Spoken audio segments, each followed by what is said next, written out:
Despite increasingly heavy workloads, long hours, and terrible work-life balance, there is one working group population that's on the rise in nursing: imposter nurses.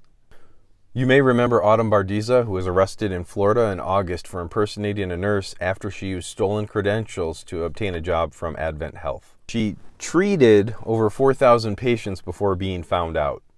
Another example feels more like the movie Catch Me If You Can with Leonardo DiCaprio. 39-year-old Shannon Nicole Womack, who used over 20 aliases and 7 social security numbers, went so far as to create a fake staffing agency to hire herself out to different jobs from Georgia to Connecticut and as far west as Indiana and Tennessee.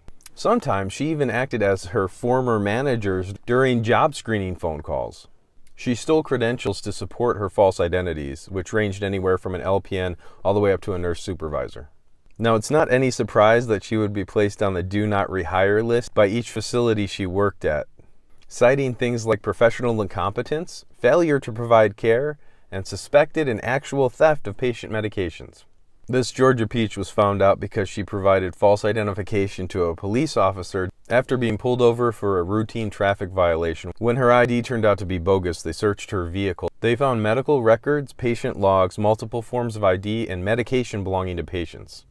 In a final audacious example, in 2023, Pamela O'Ginn, who was 58 at the time, was claiming to be a nurse practitioner who was seeing and treating patients, and was only found out when the Arizona State Board of Nursing received a complaint after she testified at a custody hearing under the identity of a Dr. Pamela Robinson.